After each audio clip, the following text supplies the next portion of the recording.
Senhores, bom dia. Hoje, 30 de março de 2023, estamos no nosso grupo de Lei Geral de Proteção de Dados. Hoje teremos a palavra do Lucas, falando sobre marketing e seus aspectos jurídicos. Eu peço a autorização de todos para gravar essa live e, em seguida, passo a palavra para o Lucas. Tem autorização de todos? Com certeza. Ok. Consentimento fornecido. Lucas, a palavra é sua. Vamos em frente. Bom dia a todos e todas. Prazer estar aqui dialogando sobre esse tema, né? Nós já tivemos uma série de lives anteriores em que estávamos dialogando sobre marketing.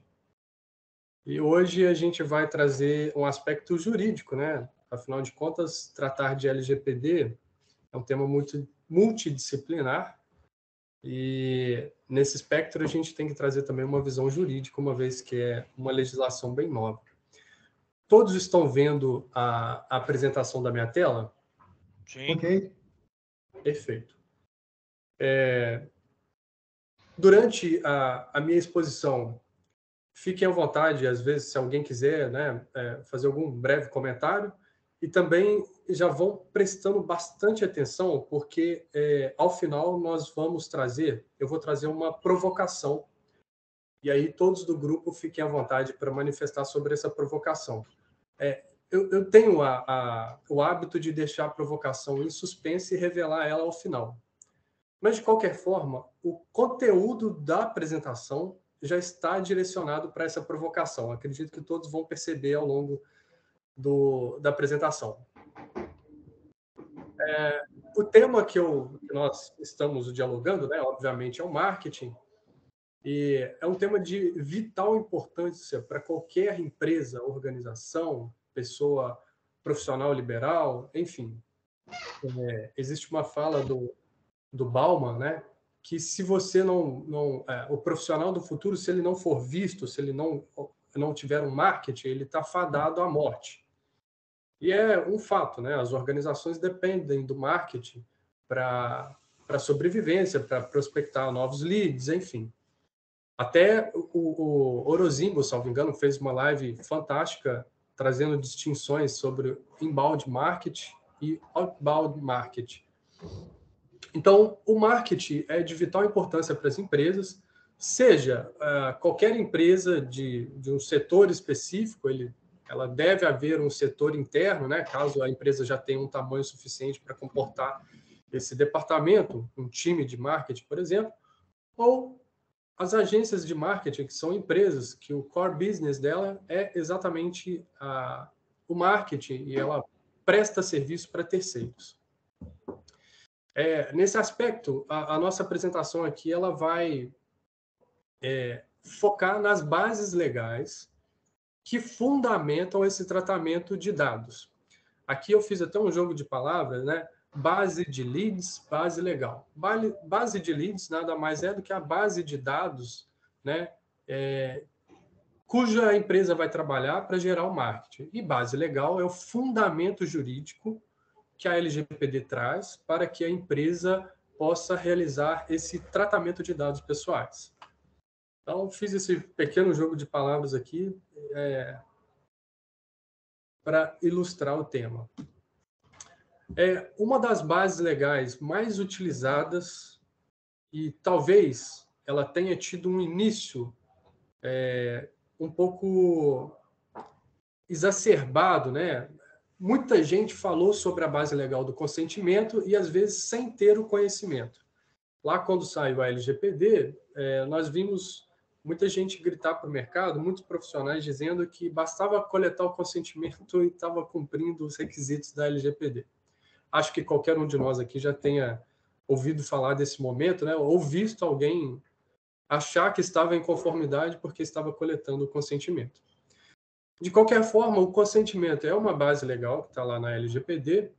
Todavia, não é simples o consentimento. Ele traz alguns requisitos. E a legislação é bem clara em exigir que haja um consentimento qualificado. O que é um consentimento qualificado?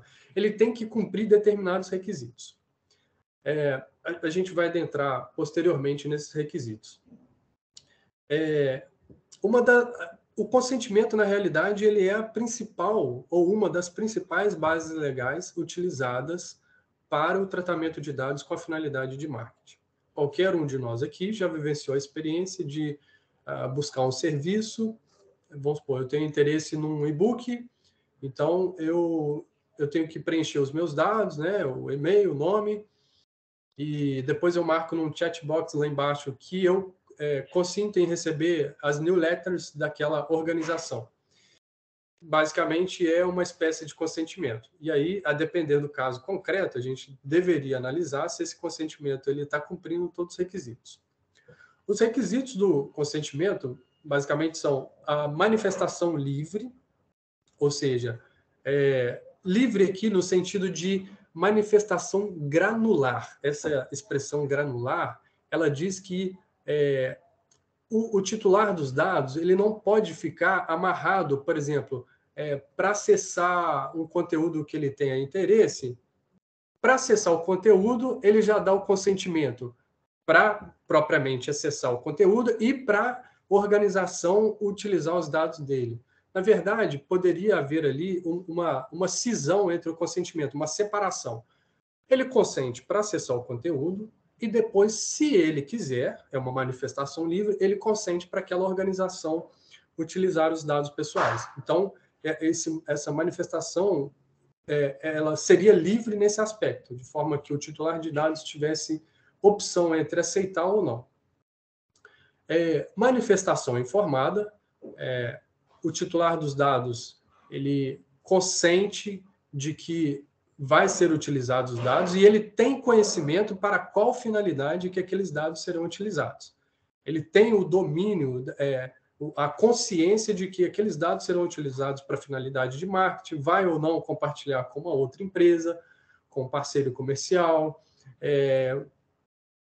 Geralmente, essa manifestação informada, esse quesito da manifestação informada, ele é cumprido quando é direcionado para o aviso da política de privacidade. E aí o titular dos dados, uma vez que ele tenha lido a política de privacidade, ele pode acessar toda a informação pertinente àquele tratamento de dados. E manifestação inequívoca já é um aspecto até muito interessante para o operacional da empresa, que refere-se àquela manifestação que ela é registrada. Ela pode ser registrada e, em caso de dúvida, é só consultar lá a base da empresa, né, os dados que está salvo lá a manifestação, por exemplo, por vídeo, por áudio, ou o clique da caixinha, enfim. Algumas empresas até utilizam de um sistema, né, uma ferramenta ainda interessante, que seria como se fosse uma espécie de duplo fator de autenticação, ou duplo fator de consentimento. Por exemplo, a empresa ela oferece um determinado serviço, é um curso, você vai lá, interessa em receber aquele conteúdo. E também consente que seus dados sejam utilizados para marketing. Aí, quando você vai acessar, aí vai lá e pede, por exemplo, vá até seu e-mail e pegue o código de acesso. Lá no seu e-mail tem um outro e-mail te informando que, e pedindo para você clicar em algum cantinho do e-mail, autorizando que os seus dados pessoais sejam utilizados para fins de marketing. Trata-se de uma preocupação, né, das empresas em garantir essa manifestação inequívoca, registrar essa manifestação, e em 2 ocasiões o titular dos dados ele manifesta o consentimento para a utilização dos dados pessoais numa operação de tratamento de dados para fins de marketing. Vejo que, do meu ponto de vista, é uma boa prática, né? O mercado poderia internalizar essa boa prática.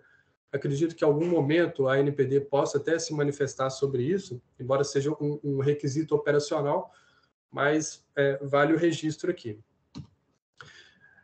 O consentimento, ele traz alguns obstáculos, né? Ele traz algumas dificuldades, e por isso eu registrei alguns obstáculos do consentimento, e Gostaria até que todos observassem com bastante atenção os obstáculos, porque depois isso pode ser objeto de discussão.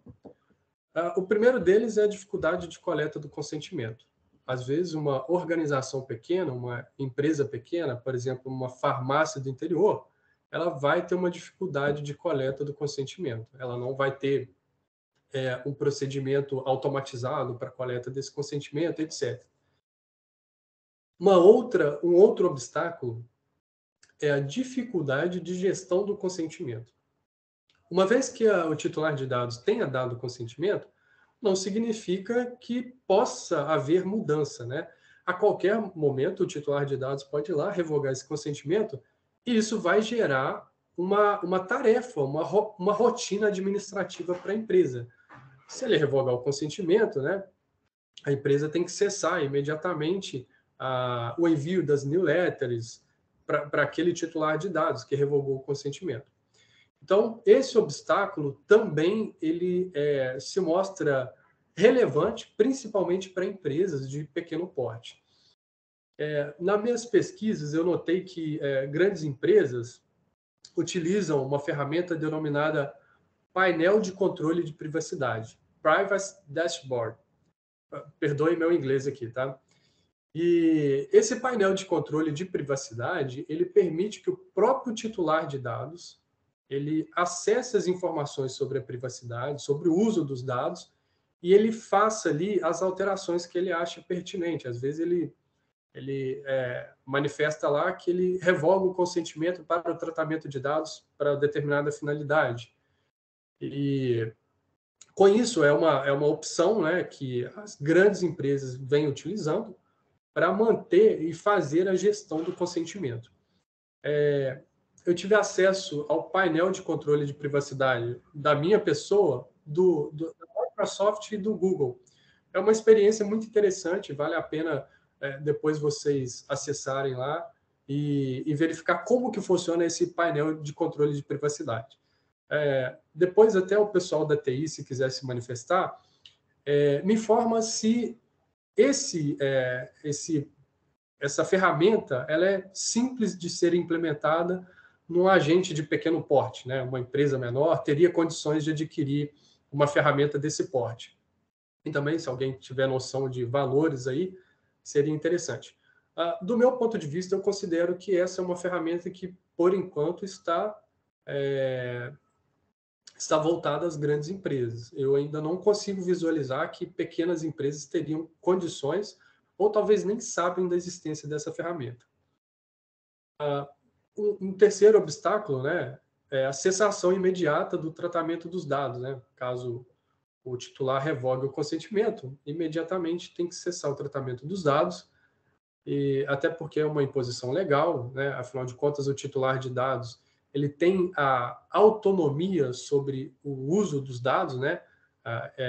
O conceito da autodeterminação informativa é um conceito jurídico e em palavras bem simples, o titular dos dados, que é o dono dos dados, ele que consegue, ele consegue e deve influenciar no tratamento dos dados que se refere à pessoa dele. É esse o poder que a legislação de proteção de dados traz para o titular. Eu consigo definir se a empresa pode utilizar os meus dados, se ela deve utilizar, eu quero saber quais os dados tem, eu preciso retificar algum dado que esteja errado, enfim. Um quarto obstáculo é o privacy by design, e aí a privacidade desde o design. As empresas, as organizações, quando forem lançar algum produto, serviço, um app, por exemplo, se ela quer utilizar a base legal do consentimento para tratamento de dados pessoais para fins de marketing, obviamente que ela tem que pensar desde a concepção do produto ou do serviço, desde quando estiver sendo realizada a programação do app, por exemplo, já tem que se pensar que a base legal utilizada vai ser o consentimento, que deve ter chatbox para manifestar o consentimento, para a pessoa opinar se deseja ou não. Deve ter a opção de desvincular o recebimento daquelas matérias, né, daquelas newsletters, o opt-out. E, portanto, esse é um obstáculo que também ele se refere muito na questão do agente de tratamento de pequeno porte. Certamente, pequenas empresas que têm um serviço, um faturamento menor, ou trata dados em menor escala, ele certamente não teria acesso a esse tipo de ferramenta, ou teria acesso, mas um valor, né, alto o suficiente para impactar no negócio daquela organização. Uma segunda base legal utilizada para tratamento de dados pessoais é o legítimo interesse. O legítimo interesse também está previsto lá no GDPR europeu.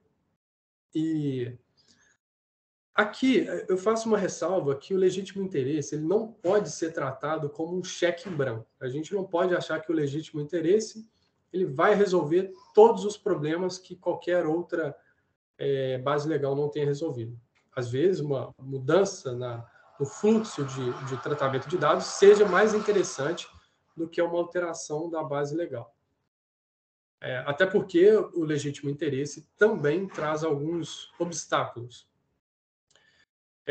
Essa base legal ela requer, né, que cumpra-se exatamente os requisitos do legítimo interesse, embora a legislação traga requisitos bem abstratos, mas na medida do possível o mercado já está conseguindo internalizar esses conceitos e a gente já consegue trazer exemplos em que uma determinada operação de tratamento de dados ela atende o legítimo interesse.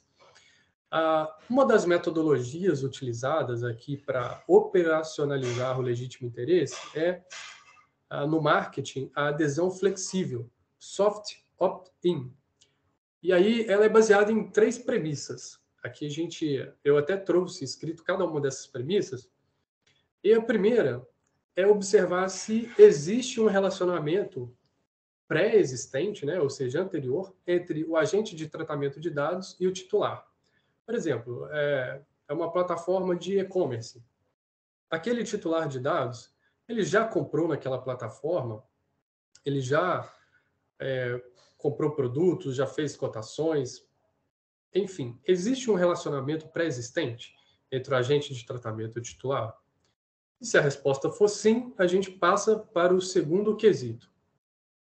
A estratégia de marketing destina-se ao oferecimento de produtos e serviços estritamente similares aos desejados ou contratados anteriormente? Por exemplo, aqui a gente pode pensar da seguinte forma: uma empresa de cursos para LGPD, ela oferece lá um treinamento para encarregado de dados, o DPO. E aí, para ter acesso a esse treinamento, por óbvio, ela coletou dados pessoais, a pessoa se cadastrou, pagou e fez o treinamento. Na política de privacidade, ele diz que, com base no legítimo interesse, ele poderá enviar newsletters de outros cursos voltados à área de proteção de dados, privacidade, para aquela pessoa daquela base de dados que ele formou. Então, ele estaria cumprindo o requisito de que a estratégia de marketing está oferecendo um produto similar, um serviço similar. Esse seria o segundo requisito. E aí a gente passa para o terceiro, que é a facilitação da saída ou da discordância, o opt-out.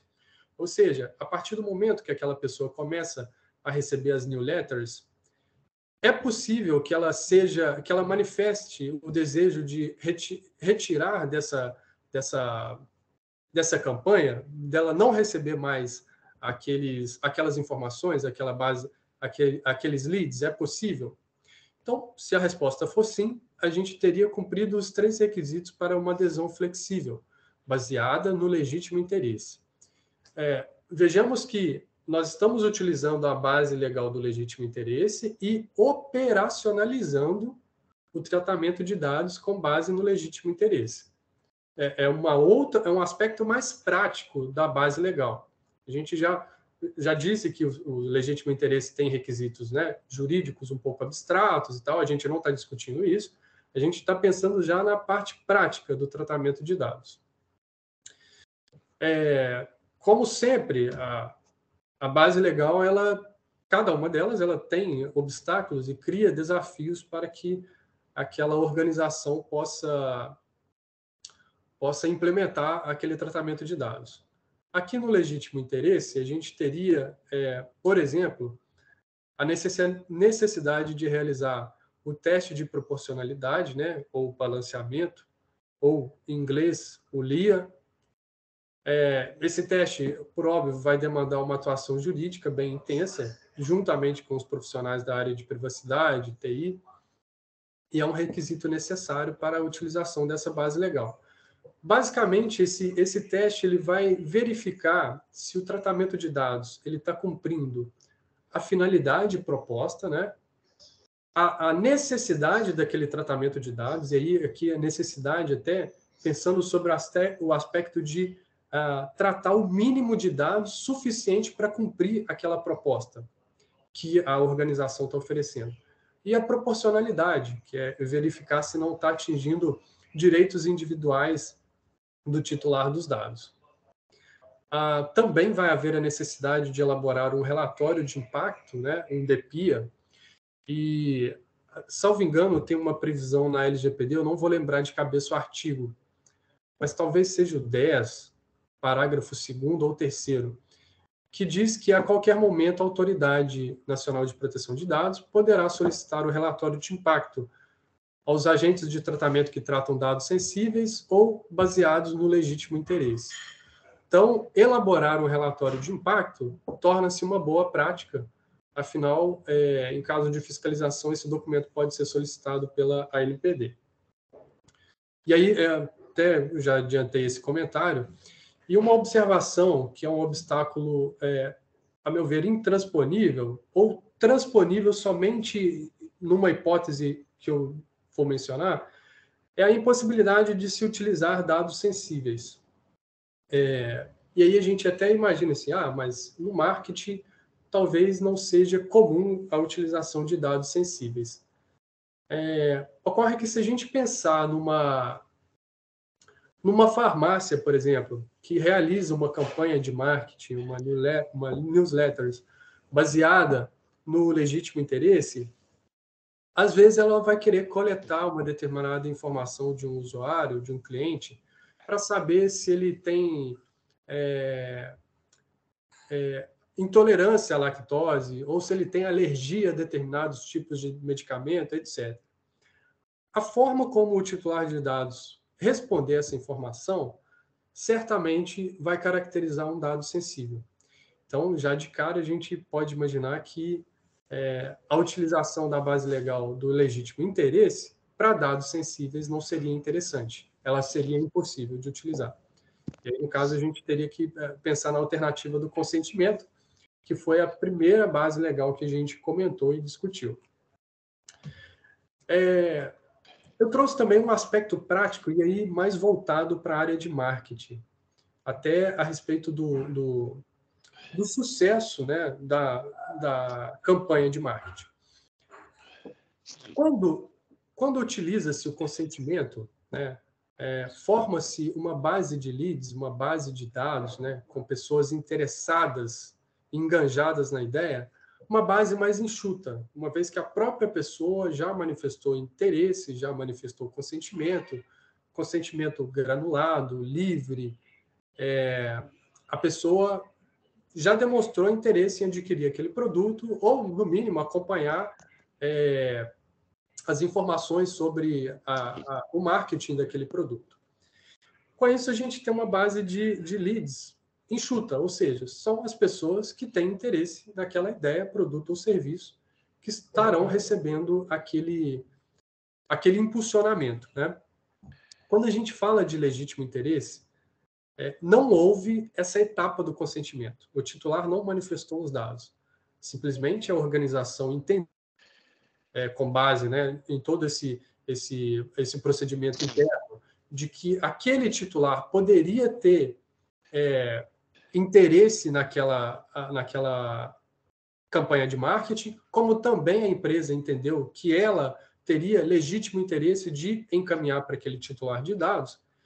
Só que, como não há o consentimento, como não há uma manifestação positiva do titular dos dados, a realidade é que forma-se base de dados extensas e às vezes com pouca efetividade, porque muitos titulares não têm interesse naquela ideia, naquele produto. A primeira oportunidade, ele vai lá e dá o opt-out e sai daquela, e não quer receber mais aquela newsletters. Com isso, algumas agências, alguns serviços de marketing vêm notando que talvez, e aí bem talvez que a gente está falando de um aspecto experimental, uma base de dados formada através do consentimento, que certamente vai ser uma base de dados mais enxuta, com menos dados pessoais, menos titulares de dados, ela pode trazer um resultado mais positivo do que uma base de dados extensa com poucas pessoas interessadas no serviço. E aí essa base de dados extensa, né, uma base de dados maior, seria a base de dados que seria formada pelo legítimo interesse, baseada numa operação de tratamento com a base legal do legítimo interesse. Tem um case interessante que eu descobri, que é o case da IAPP. Ela anteriormente trabalhava com as newsletters baseada no legítimo interesse, né? Desde que a empresa entendia que o titular dos dados, né, tinha interesse naquele serviço e ela ofertava, né, a campanha de marketing. E depois de um período, eles, por uma estratégia de negócio, adotaram a base legal do consentimento. E aí apenas aquelas pessoas que manifestam interesse vão lá, cumprem os requisitos, apenas a essas pessoas seriam encaminhadas as newsletters. E aí eles chegaram à conclusão que tornou-se mais efetiva, gerou mais engajamento e deu mais resultado à base de dados fundamentada no consentimento. Esse é um aspecto prático interessante, que eu acho que vale muito a pena as empresas, os consultores, os encarregados de dados, refletir quando for atribuir uma base legal para um determinado tratamento de dados, né? É um aspecto que certamente vai interferir muito no negócio da empresa. Prosseguindo na apresentação, já encaminhando para o final, porque o nosso tempo está esgotando, né? Eu trago uma frase aqui para inspirar vocês e as pessoas que nos assistem, do Mark Twain. A frase muitas coisas pequenas se tornaram grandes pelo uso correto da divulgação. Exatamente uma frase que tem muita influência no marketing, né? E, por fim, fica aqui os meus dados para contato, para parceria, para dialogar. E eu trago a seguinte provocação, que é o ponto que eu quero que vocês reflitam e dialoguem bastante. Se tiver alguém com uma ideia contrária, divergência, debate, fiquem absolutamente à vontade. Antes até de eu demonstrar a provocação, eu confesso para vocês que eu comecei a estudar esse tema semana passada com uma ideia. Ao longo das minhas pesquisas, eu mudei de posicionamento e aquela ideia que eu tinha anteriormente, ela já não é a ideia do momento. Eu acho que foi interessante essa transformação no meu pensamento a partir dos diversos pontos de vista que eu trouxe para essa apresentação a respeito da utilização do consentimento ou do legítimo interesse. E a reflexão e a provocação é o seguinte: existe uma base legal mais adequada para o marketing? Ou depende de aspectos do controlador, operador, como a estrutura, apetite de risco, natureza do negócio, natureza dos dados tratados, entre outros aspectos? Fiquem à vontade para comentar sobre essa provocação.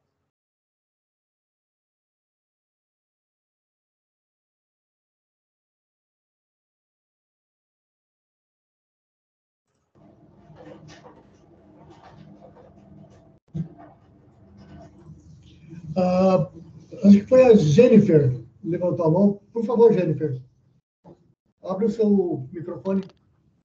Bom dia, pessoal. Parabéns, Lucas, pela exposição. Foi muito boa. Esse tema da LGPD no marketing é bastante interessante. Eu atuo especificamente com marketing digital, não só na LGPD, mas uma assessoria jurídica completa para esses players, e é um tema que eu gosto bastante. A base legal é de fato um tema assim que ainda vai dar muito pano para manga, né? Então, assim, o interessante da gente estar lidando com uma legislação muito nova é porque a gente vai poder participar desse processo de evolução constante. E eu tenho a percepção de que esse tema ainda vai evoluir muito, principalmente com as disposições da NPD, principalmente com o caso concreto. Eu não consigo visualizar uma base legal mais adequada. Eu utilizo bastante o consentimento na prática e também o legítimo interesse, só que o legítimo interesse, como você mesmo expôs, é um trabalho gigante também, né? De você conseguir adequar isso. E às vezes o próprio cliente quer uma solução diferente do consentimento quando a gente fala que o titular ele pode revogar. Então ele fala, não, vamos tentar outra então. Ah, vamos tentar aqui legítimo interesse. Ele pensa que não, legítimo interesse é meu legítimo interesse ficar encaminhando campanhas de marketing, né? Tem essa percepção de que as coisas são simples, só que não é tudo tão simples, né? Tem um processo, tem o LIA.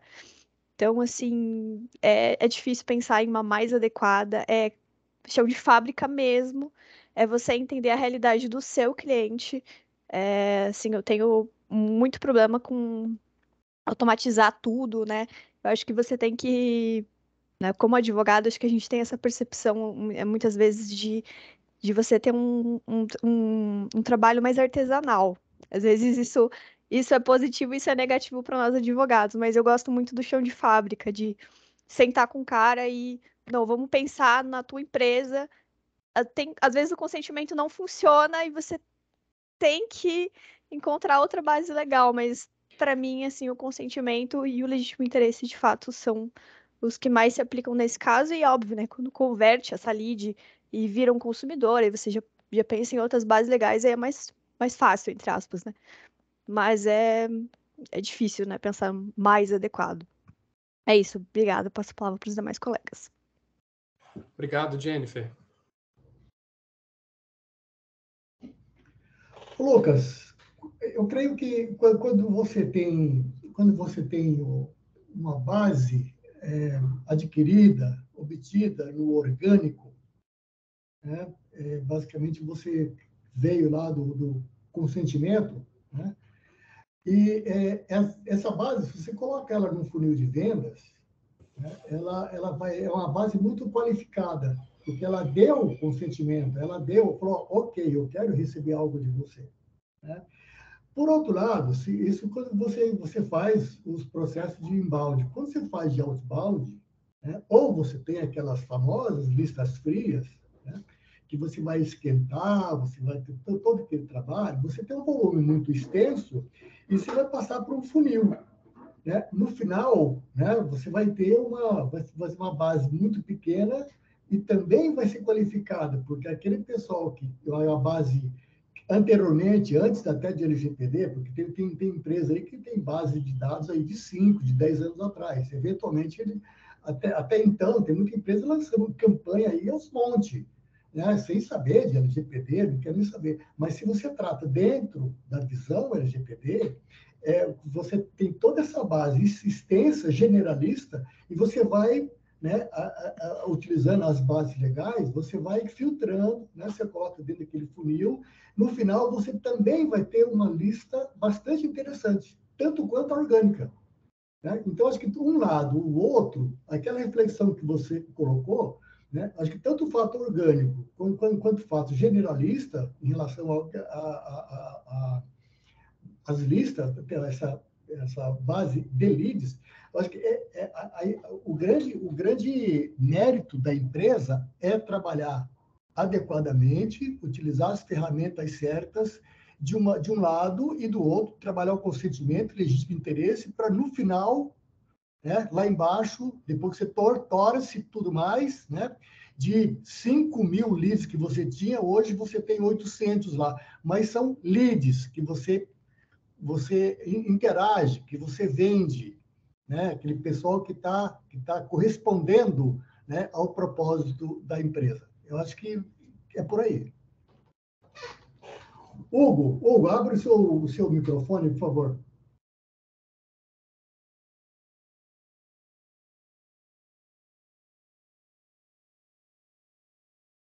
Hugo, tá por aí? Tá fechado o microfone.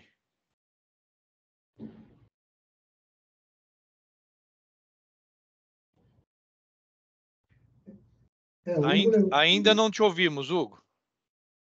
Agora fechou de novo. Agora abri. Bom, pelo menos está.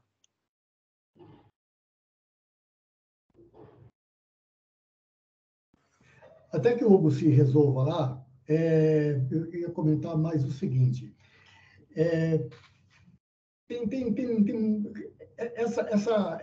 O conceito de consentimento, né, e legítimo interesse, né, eu também já tive vários conceitos, né, principalmente a legítimo interesse, e mudei algumas vezes.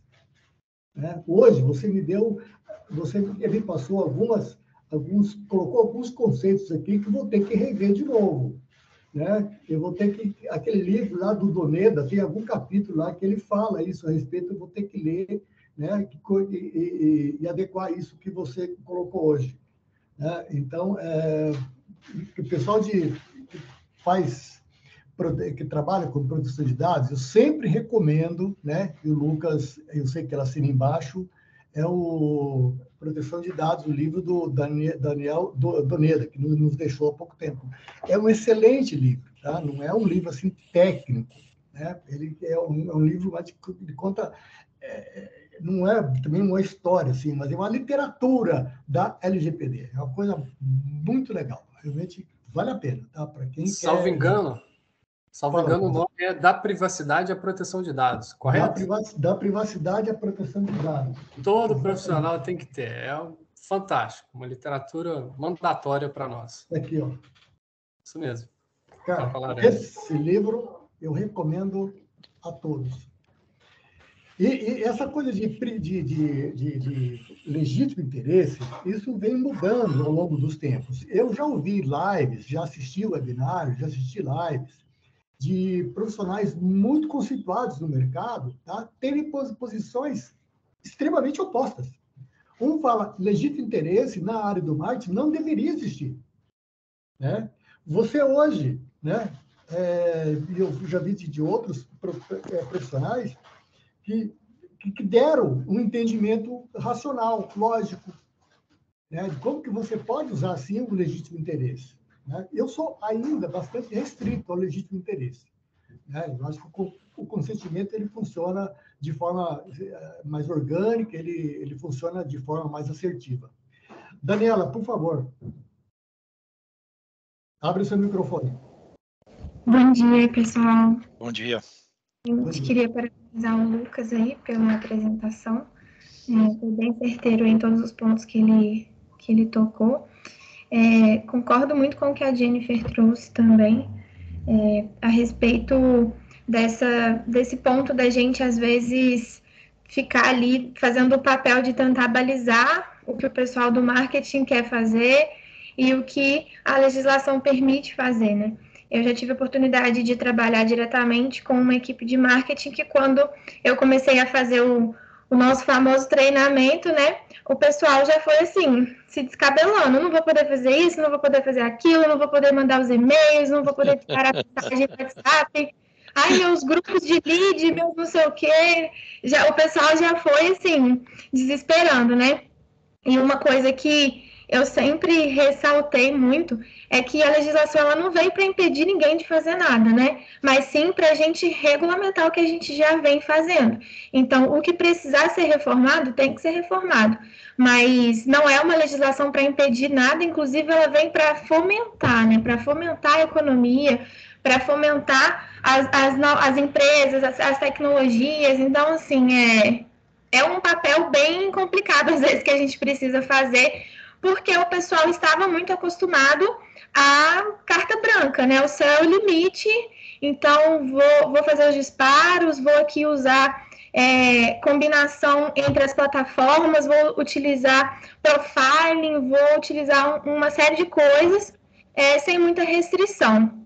E eu acho interessante, assim, já que a gente está fazendo, né, essa reflexão aqui, mas com relação às bases legais, eu acho interessante a gente pensar um pouco também que o consentimento, ele não pode ser uma carta branca, assim como o legítimo interesse não pode ser uma carta branca, né? Porque não é simplesmente, a pessoa me deu o consentimento, Mas como você está coletando esse consentimento? Onde você está coletando esse consentimento? Está ficando de forma clara para a pessoa?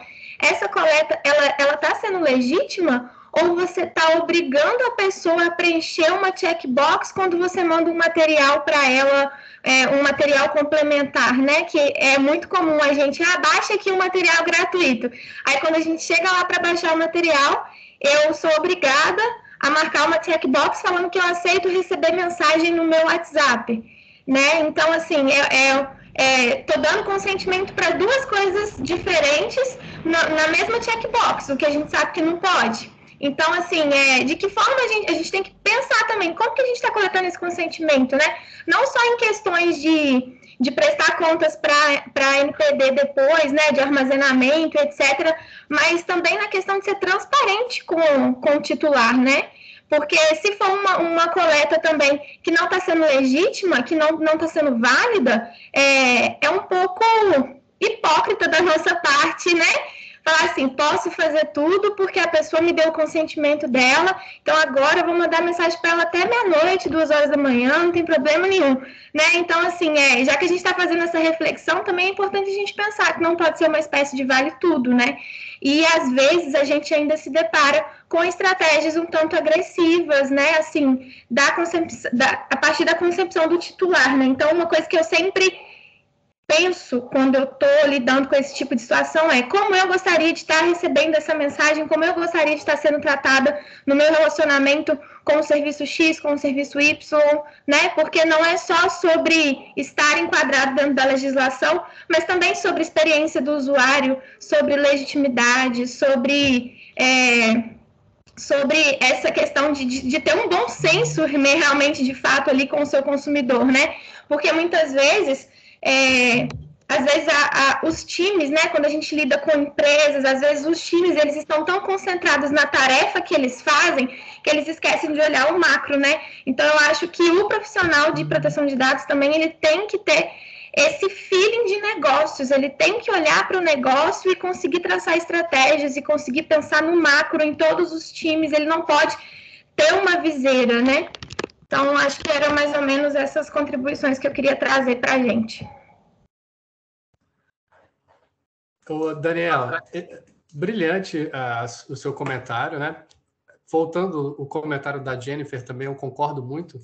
E eu também sou desse aspecto de que tem que sentar com a organização, no chão de fábrica mesmo, e conversar. Afinal de contas, uma solução automatizada certamente não resolve o problema. E voltando, apenas um aspecto, um comentário do Orozimbo, quando ele diz que teve profissionais que cravaram uma posição, ou a favor do consentimento ou legítimo interesse, eu também já vi isso.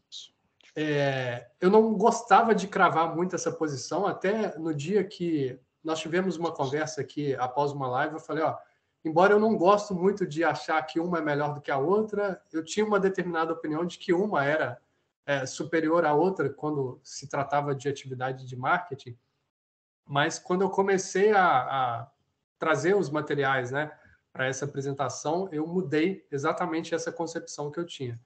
Eu acho que realmente a depender do negócio, uma vai solucionar e a outra vai trazer alguns desafios.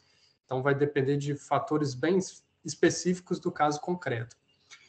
E, Daniela, esse aspecto que você comentou aí, né, de a pessoa dar consentimento, um único consentimento para mais de uma atividade, né, e também o consentimento vinculado ao recebimento de um produto e tal, aí toca naquele ponto que eu comentei, que é a manifestação livre, né, o consentimento granularizado. E é interessante demais que muitas empresas e organizações não se atentam a esse detalhe, parece ser um detalhe pequeno, acredito que seja fácil das equipes de TI resolver essa questão, né? E também eu tenho a opinião de que as empresas que estão atentas a esse detalhe, a essa fineza, na medida em que a LGPD já está aí no mercado, a lei, né, publicada desde 2018, então vai tendo uma maturidade nas discussões. E, a partir de um determinado momento, o trabalho de adequação ele vai se tornando mais refinado, né? A coisa vai ficando mais sofisticada. Do meu ponto de vista, as empresas que se atentarem a esse refinamento Por outro lado, ela vai ter um benefício que o titular de dados vai ser mais enganjado com aquela empresa. Ele vai se sentir mais à vontade, vai querer ter maior contato, ou comprar, ou negócios com aquela empresa. Acredito que seja uma percepção minha, né? Embora otimista, e acredito que seja um ponto favorável para as empresas investir nessa preocupação com o titular. Morelli. Não, eu vou deixar primeiro. Acho que a Daniela está na frente, ela ia fazer algum comentário. Não, Daniela? Não, eu já fiz meu comentário. Tá. Pode, E o pode Hugo, falar. acho que conseguiu retornar aí só tirar do mudo. Realmente você está sem a voz. Ele falou no chat que não está conseguindo áudio. Tá bom. Eu vou só fazer algumas considerações aqui. Primeiro, parabenizar o Lucas pela apresentação. Eu não sou advogado, mas para mim fica muito claro o entendimento disso que o Lucas colocou aí, das responsabilidades com as quais tanto o profissional que presta o serviço quanto o cliente que recebe são coisas fundamentais que têm que ser atentadas para que se leve um processo a sério, né? Da forma como ele tem que ser feito. E em dado momento o Lucas pediu também a colaboração do pessoal de tecnologia, dizendo a respeito de ferramentas, etc. e tal. Então, eu quero comentar aqui que eu tive essa semana aqui um bate-papo muito legal com a Jennifer. Nós trocamos ideias conceituais a respeito da importância desse esquema multidisciplinar, né, do advogado, da tecnologia. E eu queria dizer para vocês o seguinte, aproveitando também uma coisa que nós dizíamos antes da gravação com o Fábio está dizendo o seguinte, que quanto mais aumenta o volume, mais aumentam as possibilidades de enganação no mercado. A coisa vem forte aí, né, Fábio? A coisa vem muito forte e a volúpia por ganhar dinheiro também vem. Então, eu queria dizer o seguinte, o mercado, e assim, sem medo de ser feliz, tá? Eu não tenho compromisso com ninguém e tenho responsabilidade por aquilo que eu falo e que eu faço. Existe tecnologicamente muita porcaria no mercado. Ou seja, o profissional quer ganhar dinheiro, ele monta lá um esqueminha tecnológico e diz para a empresa que aquilo resolve o problema de compliance dele. Pura enganação. Um dos motivos pelos quais o mercado desacredita nos profissionais é o processo da enganação, infelizmente. Infelizmente. Nós temos, assim como em outras profissões, nós temos muitos enganadores. E assim, nós temos aqui no grupo, por exemplo, assim, considerando outras pessoas também, muita responsabilidade naquilo que a gente faz. Você, por uma atitude desta, você pode comprometer famílias, pais de famílias, empregados, você pode fechar uma empresa. Então, a coisa é muito séria. Então, assim como, Lucas, eu respondendo para você, assim como tem muita porcaria, nós que estamos lidando com isso sabemos como é que isso repercute, porque não adianta ganhar agora para perder lá na frente. A gente precisa construir um conceito agora para ganhar sempre, mais ganhar de uma forma em que você traga benefícios, que você traga valores para o teu cliente. E aí você assume uma condição, né, Jennifer, que nós usamos esse termo, de autoridade profissional.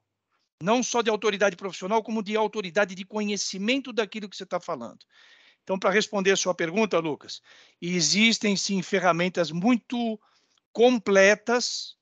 E um detalhe, engana-se, e isso acontece muito, ferramenta não faz compliance, quem faz compliance é o advogado. A ferramenta é o norte, é o meio que o advogado usa para balizar as suas atitudes. Inclusive, uma ferramenta é completa quando ela pressupõe a opinião do advogado dizendo o seguinte, olha, falta este item aqui, porque a lei prevê isso e a ferramenta não está cumprindo isso. Isso é uma forma de você melhorar a ferramenta, inclusive. Mas diretamente a sua pergunta, Lucas, existem sim ferramentas extremamente interessantes e completamente adequadas ao budget da empresa. Então, veja, eu conheço ferramenta, por exemplo, que se for por uma grande empresa, ela tem o porte de uma ferramenta para uma grande empresa. Se for para uma média, uma pequena empresa, ela tem meios de se ajustar, inclusive um detalhe.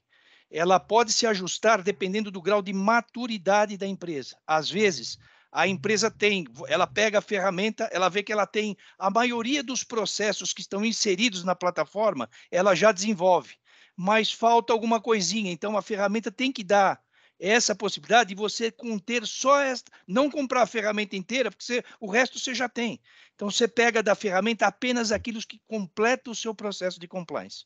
Então, essa contribuição que eu queria dar, e existe sim ferramenta, basta que você... Outra coisa, existem muitas ferramentas importantes no mercado que o mercado não conhece.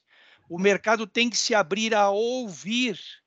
E, por exemplo, é aquele negócio, você ouve aquilo que for importante e você retém. O que não for importante, você descarta. Então, o mercado, e eu debato muito em relação a profissionais de tecnologia, a gente usa ainda muita ortodoxia no nosso trabalho. A gente está muito preso a modelos antigos e a gente precisa abrir a mente para coisas novas. O mercado é dinâmico, o processo de informação, segurança de informação é dinâmico. A gente precisa estar sempre atento às novidades, às coisas novas. E aí aquele negócio, você vê tudo e escolhe aquilo que é importante. Essa é a minha contribuição. Sem contar, Morelli, que a inteligência artificial está aí para mudar um monte de coisa, né? Mas tudo bem, faltam 9 minutos, eu vou passar para o Rodrigo Otávio, depois tem o Fábio, e depois eu e depois o Lucas. Ou se o Lucas quiser comentar antes, vamos lá. Rodrigo, abre seu microfone, esteja à vontade. Muito bom dia. Primeiro, parabéns, Lucas, pela apresentação, né, por todo o empenho, pela pesquisa, por compartilhar esse conteúdo com a gente. E daí eu queria só, em áudio aqui, dizer o comentário do Hugo, que ele está sem microfone, né? Ele disse que quer acrescentar que o legítimo interesse também deve dar a opção do titular para parar de receber os e-mails de marketing. Então, acho importante ali a contribuição do Hugo. E também quero dizer que eu sou compliance aqui com o Morelli em relação à opinião dele, né, das ferramentas, e também dizer para o Lucas que existem mais de 30 ferramentas no mercado já, com custos baixíssimos, que auxiliam o consultor, né, aquela pessoa que está criando um programa de privacidade, a fazer com que isso seja possível de uma maneira mais organizada, mais usando a tecnologia a nosso favor, né? Então, Lucas, existem centenas não, mas dezenas já existem aqui, porque nós temos aqui uma ferramenta que auxilia o consultor, e é muito importante quando o Morelli disse que a ferramenta é o meio, que não existe nenhuma ferramenta, isso posso garantir, não existe nenhuma ferramenta. Travou. Inteligência artificial. Tá ouvindo, Morelli? Travou. Por um instante travou, mas pode continuar, desculpe. Mas nenhuma ferramenta vai fazer esse trabalho de forma automática. E eu costumo falar aqui nas minhas apresentações que o software de gestão da LGPD ele é igual ao PowerPoint. Ele te ajuda a fazer o PowerPoint te ajuda a fazer uma apresentação de slides, mas ele não cria os slides para você. Então, da mesma forma, hoje, os softwares, eles se disponibilizam, né, a fazer a gestão de tudo isso que está sendo construído de uma maneira mais organizada. Então, por exemplo, o nosso software, ele ajuda os consultores e ele dá a possibilidade do consultor customizar desde o checklist ao mapeamento, à parte de treinamentos. Então, ele é o meio, né?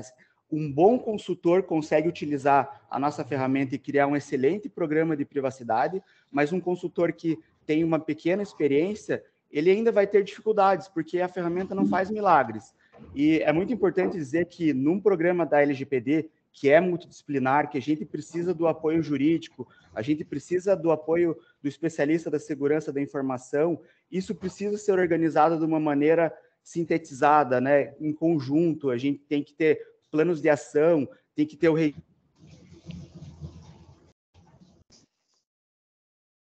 por aí, mas é só para enfatizar aí as palavras do Morelli e dizer para o Lucas que, sim, existem várias ferramentas que podem te ajudar a custos baixíssimos, Lucas. E adequadas ao budget da empresa, com certeza. Legal, Rodrigo. Obrigado aí pela contribuição. Lucas, fique à vontade, depois eu falo. comentários assim pontuais rapidinho. O Aurélio comentou em um determinado momento que o responsável pelo compliance é o advogado, acho que, salvo engano, eu fiz assim, mas não é que eu estou puxando a sardinha para os advogados, não. Na realidade, é um time multidisciplinar. Eu estava comentando sobre a responsabilidade do compliance, mas na realidade é um time multidisciplinar. A gente precisa de ter todos os profissionais envolvidos ali na área. Aí, mas Lucas, me permita, o conteúdo do compliance é de responsabilidade do advogado. A ferramenta pode ser de responsabilidade da tecnologia, mas o conteúdo, a condução do compliance, certamente é do advogado. Isso. Rodrigo, só explorando mais um pouquinho do seu conhecimento, você sabe me dizer se tem ferramentas já para gestão do consentimento para essas hipóteses de marketing, por exemplo? Sim, existem várias ferramentas, Lucas, que fazem essa gestão do consentimento, né? Inclusive com opt-out. Então, porque assim, vamos dar o exemplo do cookie lá, né? Então, você entrou no site de uma empresa, ela tem o pop-up do cookie, até a própria NPD lançou uma resolução agora em janeiro, né? Falando sobre a questão lá porque muitos sites, eles só dão aquele ok, entendi, que é totalmente errado, né? Você não está dizendo qual cookie que está sendo utilizado, para quais fins, etc. Mas eles já colocaram isso de uma maneira mais clara, tem muita gente se adequando a isso, né? Mas nesse próprio pop-up de cookie, você tem a opção, em muitas ferramentas, de revogar esse consentimento.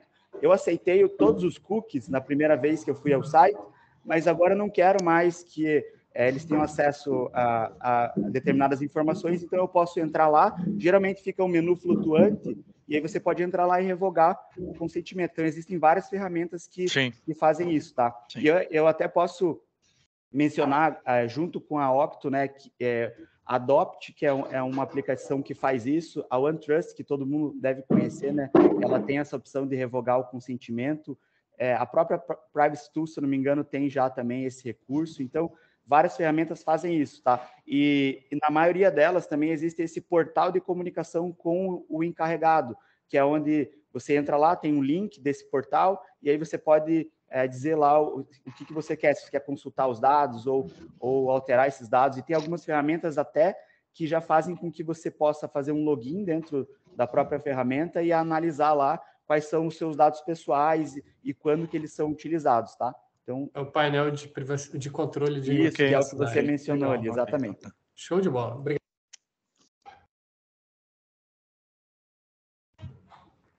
Acho que tudo que nós comentamos aqui sobre... primeiramente, parabéns, Lucas. Quando a gente deu essa missão para você aqui, realmente a gente sabia que ia ser brilhante. Parabéns. Foi muito bom. E a ideia da gente fazer essa mini maratona sobre prospecção, marketing, foi para gerar esse tipo de reflexão, né? Porque a primeira parte lá, né, foi a minha apresentação, e disse o que você faz, né? Sem importar com a base jurídica, né? E sem se importar com a rede social. Aí o Pedro falou alguma coisa sobre rede social e hoje você complementou com as bases jurídicas, né, que a gente faz isso. Esse marketing. Mas o principal de todos esses processos, né, é o que se você pega LGPD, você torce, eu acho que sai um pingo, e esse pingo está escrito confiança, a relação de confiança. Eu acho que é fundamental. Você gerar, você construir essa relação de confiança entre titular de dados e controlador. Acho que é fundamental. E isso é que a gente estava comentando antes, né, com o Fábio, no nosso esquenta aí, o tanto de serviços, de adequações, né, de processo de conformidade, que está sendo feito errado.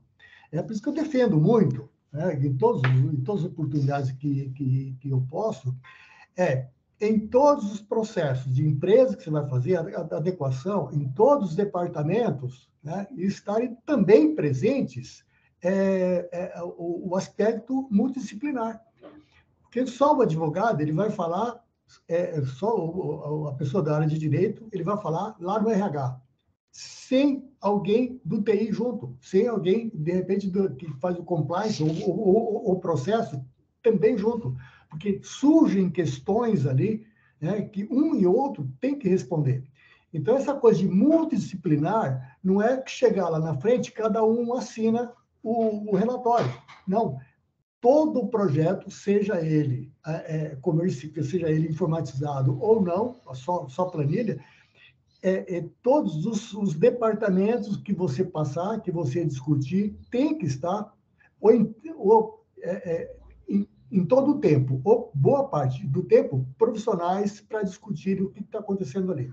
Ok, Dante? Se me permite rapidamente fazer um comentário sobre isso que você falou agora, desde o início, né, nessa criação de programas multidisciplinares, etc., e comitê de privacidade, e aí a pessoa do RH responde pelo RH, mas as outras pessoas do comitê participam para entender um pouco mais do RH e poder contribuir, né, com o seu setor.